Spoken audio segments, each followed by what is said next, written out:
All right, let's jump right into this. Welcome to today's Explainer, where we're going to be unpacking something truly fascinating, what our source material calls the architecture of influence. Now, I want you to imagine, just for a second, having this sort of secret power, right? A tool set that lets you practically read anyone's mind. We're talking about really understanding their emotions, their underlying thoughts, and their decisions, and then actually being able to influence those decisions without them even realizing it's happening. And look, I know that sounds a bit like magic or sci-fi, but it isn't. As the material lays out, this is just pure, unadulterated psychology.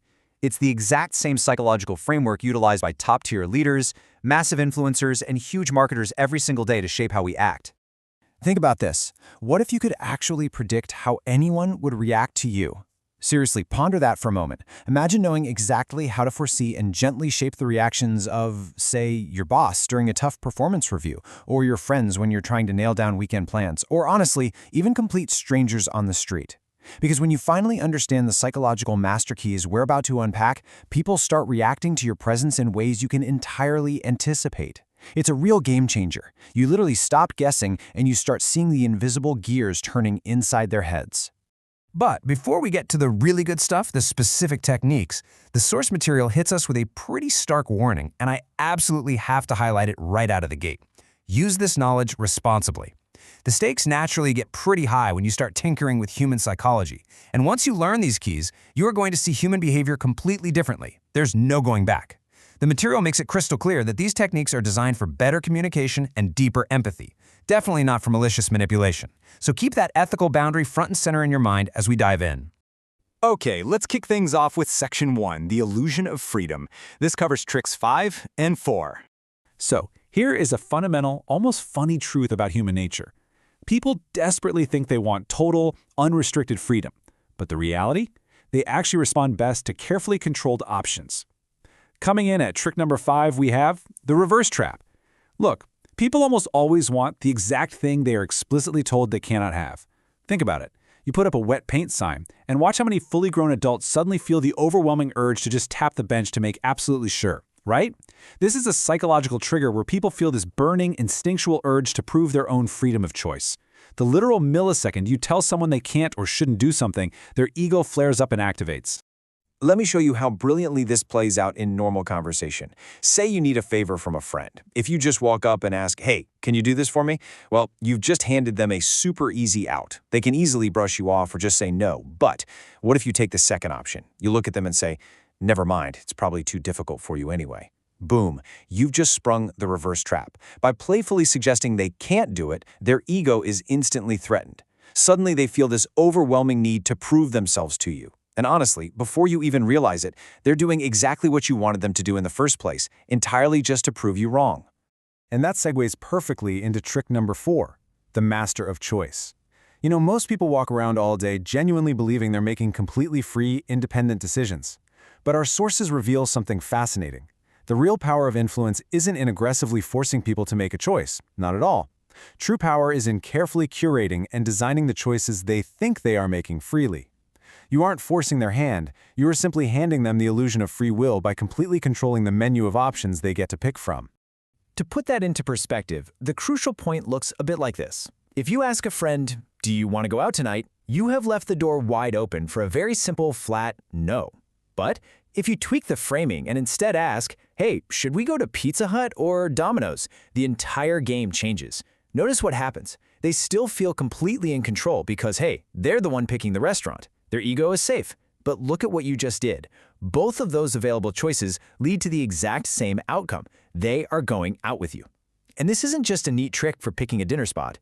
The source notes that high-level politicians use this exact framing for public policies, and massive marketers use it to design consumer habits long before buyers even open their wallets. If you control the options, you inevitably influence the outcome. All right, moving right along to Section 2, the emotional levers. This will cover tricks 3 and 2. We all really love to think of ourselves as these deeply rational, highly logical creatures. But the whole architecture of influence relies heavily on the fact that human logic rarely, if ever, wins out over human emotion. Emotion is the true driver of what we do. So let's look at trick number 3, the guilt trap. Our source material identifies guilt as one of the absolutely strongest emotional pressures in all of human psychology. Think about it. When you verbally force someone or attack them, their natural instinct is to immediately build a brick wall and fight back. But guilt? Guilt just slips right past that wall. It acts as an emotional mirror, causing people to apply all that heavy pressure to themselves. You don't have to lift a finger to force them to change. Their own internal discomfort does all the heavy lifting for you. Let's break down how this actually works in the real world. Let's say a friend keeps blowing you off and canceling plans. If you react with pure anger and yell, "You never make time for me," they're going to get defensive instantly. They'll pull away, and they'll definitely find a way to blame you for it. But consider the alternative here. What if you stay entirely calm, cool as a cucumber, and just say, "I understand. Maybe if I mattered more, you'd have found the time." Wow. Do you feel how intensely the dynamic shifts there? You aren't attacking them at all. You are simply holding up a mirror to your own disappointment. The source explains that this incredibly calm, guilt-inducing approach completely short-circuits their defensiveness, pushing them to self-correct, reach out, and oftentimes apologize entirely on their own. And tapping into that kind of emotional power brings us right to trick number 2, the emotional hijack. This phenomenon happens when decisions are made based purely on a visceral feeling, completely bypassing any logical thought process whatsoever. Remember, human decisions are emotional first and logical second, always. Whoever controls the emotions in a room often controls the attention, the decisions, and the fallout. This is precisely the reason why powerful, sweeping speeches win people over. You are never going to win hearts and minds by reading a spreadsheet of dry facts. You win them by capturing their emotions. Let's look at the specific ingredients here. Whether it's fear, hope, anger, or pride, the source emphasizes that major leaders and influencers rarely, if ever, win on pure logic. Instead, they skillfully manufacture these specific emotions. Because once someone is emotionally hooked, whether they're terrified of a looming threat, desperately hopeful for a new solution, furious at an injustice, or just bursting with pride, their logical decisions will obediently follow those raw feelings. It's wild. People might completely forget every single specific fact or figure you shared with them, but they will never, ever forget how you made them feel in that moment. Which brings us to Section 3, the ultimate weapon. Trick number 1. Okay, so we've talked about curating choices and using emotional mirrors, but now we are looking at the absolute most counterintuitive, yet undoubtedly most powerful tool in all of human psychology. And it all boils down to 3 impossibly simple words. I already know. Picture a scenario where you are trying to get the real truth out of someone. The standard everyday approach is to pepper them with a million questions, apply constant verbal pressure, and try to cleverly trap them in a lie. But the source material suggests a completely minimalist, almost shocking alternative. You just look them dead in the eyes and calmly state, "I already know." And then you do absolutely nothing. Which naturally begs a really critical question here. What actually happens when you stay completely silent? Well, just feel that for a second, even right now. Silence feels incredibly heavy, doesn't it? It's thick, it's awkward, and it is profoundly uncomfortable. And that right there is exactly what trick number 1 is, the power of silence. Basic psychology tells us that silence is real, tangible power. Most people falsely equate being super loud with being strong, but loud, chaotic anger is often much less intimidating than complete, absolute, unwavering silence. When you stay quiet, the other person's brain panics. It begins rushing at light speed to fill that empty void. They fill it with rapid-fire questions, with paranoia, with intense overthinking. By just staying quiet and calm, you create immense psychological tension without lifting a finger or using an ounce of force.